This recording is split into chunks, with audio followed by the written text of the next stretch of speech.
Hello friends, welcome back to ബിലൂസ്. ഇന്നത്തെ നമ്മുടെ വീഡിയോ മുരിങ്ങക്കമ്പ് നിറയെ കായ്ക്കുവാൻ എന്തു ചെയ്യണം എന്നതിനെക്കുറിച്ചാണ്. വീട്ടിൽ ഒരു മുരിങ്ങയുണ്ടെങ്കിൽ നമുക്ക് ഒരുപാട് പ്രയോജനങ്ങൾ ആ മുരിങ്ങയിൽ നിന്ന് കിട്ടുന്നുണ്ട്. കായും ഇലയും പൂവുമെല്ലാം ആഹാരത്തിനായി ഉപയോഗിക്കുന്നു.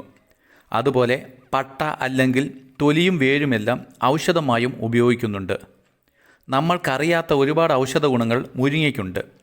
നാടൻ മുരിങ്ങ വർഷത്തിൽ ഒരു സീസണിലാണ് കായ്കൾ തരുന്നത്. എന്നാൽ ഹൈബ്രിഡ് തൈകളിൽ നിന്ന് വർഷത്തിൽ മിക്ക സമയത്തും കായ്കൾ കിട്ടും. ഹൈബ്രിഡ് തൈകൾ പെട്ടെന്ന് കായ്ക്കുമെങ്കിലും 80% തൈകളും പെട്ടെന്ന് ഉണങ്ങിപ്പോകാൻ സാധ്യതയുണ്ട്. കമ്പ് വെട്ടി നട്ട മുരിങ്ങച്ചെടി സീസണിൽ മാത്രമേ കായ്ക്കൂ, എങ്കിലും അവ പെട്ടെന്നൊന്നും നശിച്ചു പോകുന്നില്ല. നിങ്ങൾക്ക് ഈ വീഡിയോ ഇഷ്ടപ്പെട്ടാൽ വീഡിയോ ഇപ്പോൾ തന്നെ ഒന്ന് ലൈക്ക് ചെയ്തേക്കണേ. അതുപോലെ ചാനൽ സബ്സ്ക്രൈബ് ചെയ്യാനും മറക്കല്ലേ. പ്രത്യേകിച്ച് യാതൊരു പരിചരണമില്ലെങ്കിലും നല്ല സൂര്യപ്രകാശം കിട്ടുന്ന സ്ഥലത്താണെങ്കിൽ മുരിങ്ങ നന്നായി തഴച്ചു വളരുകയും അതിൽ നിന്ന് നല്ല കായ്ഫലം ലഭിക്കുകയും ചെയ്യുന്നു. വൈറ്റമിനുകളുടെയും മിനറൽസിൻ്റെയും ഒരു കലവറയാണ് മുരിങ്ങയ്ക്കായും മുരിങ്ങയിലയും. മുരിങ്ങയ്ക്ക വിളവെടുത്ത ശേഷം മുരിങ്ങയുടെ കമ്പുകൾ വെട്ടി ഒതുക്കി കൊടുക്കണം. ഇങ്ങനെ ചെയ്യുമ്പോൾ അവിടെ നിന്ന് ധാരാളം ശിഖരങ്ങൾ ഉണ്ടാവുകയും ചെയ്യും.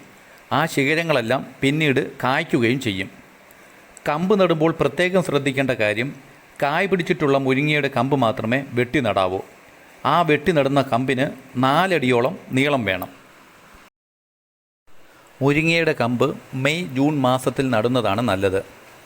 കമ്പ് നടുമ്പോൾ ചാണകപ്പൊടിയും എല്ലുപൊടിയും മിക്സ് ചെയ്ത് വേണം മുരിങ്ങക്കമ്പ് നടുവാൻ. മുരിങ്ങ നട്ട തടത്തിൽ വെള്ളം കെട്ടിക്കിടക്കാതിരിക്കുവാനും പ്രത്യേകം ശ്രദ്ധിക്കണം. നമ്മുടെ വീട്ടിലുള്ള കഞ്ഞിവെള്ളം ഡയല്യൂട്ട് ചെയ്ത് മുരിങ്ങയ്ക്ക് കൊടുക്കുന്നതും അതുപോലെ കഞ്ഞിവെള്ളത്തിൽ ചാരം കൂടി മിക്സ് ചെയ്ത് ഒഴിച്ചു കൊടുക്കുന്നതും മുരിങ്ങ നന്നായി കായ്ക്കുവാൻ സഹായിക്കും. ചാരത്തിൽ പൊട്ടാസ്യം അടങ്ങിയിട്ടുള്ളതിനാൽ മുരിങ്ങ പെട്ടെന്ന് പൂക്കുവാനും കായ്ക്കുവാനും സഹായിക്കും. മുരിങ്ങയെ പ്രധാനമായി ബാധിക്കുന്ന ഒരു രോഗമാണ് ഇലയുടെ മഞ്ഞളിപ്പ്. അതിൻ്റെ കാരണം മണ്ണിലെ മഗ്നീഷ്യത്തിൻ്റെ കുറവാണ്. ഇങ്ങനെ മഞ്ഞളിപ്പ് വരാതിരിക്കുവാൻ 6 മാസം കൂടുമ്പോൾ എപ്സം സാൾട്ട് മുരിങ്ങച്ചെടിക്ക് ഒഴിച്ചു കൊടുക്കണം. മുരിങ്ങച്ചെടിയുടെ ചുവട്ടിൽ നിന്ന് അല്പം മാറി വേണം എപ്സം സാൾട്ട് കൊടുക്കുവാൻ. ചില ചെടികൾക്ക് വാട്ടർ സ്ട്രെസ് ഉണ്ടെങ്കിൽ മാത്രമേ പൂക്കുകയുള്ളൂ. അത്തരത്തിൽപ്പെട്ട ഒരു ചെടിയാണ് മുരിങ്ങച്ചെടി. അതിനാൽ ഡിസംബർ മാസത്തിൽ മുരിങ്ങച്ചെടിക്ക് നനവ് കൊടുക്കരുത്. ഇങ്ങനെ നനവ് കിട്ടാതിരുന്നാൽ മാത്രമേ ജനുവരി ഫെബ്രുവരി മാസം ആകുമ്പോഴേക്കും മുരിങ്ങ നന്നായി പൂക്കുകയും കായ്ക്കുകയും ചെയ്യുകയുള്ളൂ. പൂവിട്ട് കഴിഞ്ഞാൽ മുരിങ്ങയ്ക്ക് നനച്ചു കൊടുക്കണം. ഇതൊന്നും ചെയ്തില്ല എങ്കിൽ പോലും ചില വീടുകളിൽ മുരിങ്ങ നന്നായി കായ്ച്ചു നിൽക്കുന്നത് കാണാറുണ്ട്.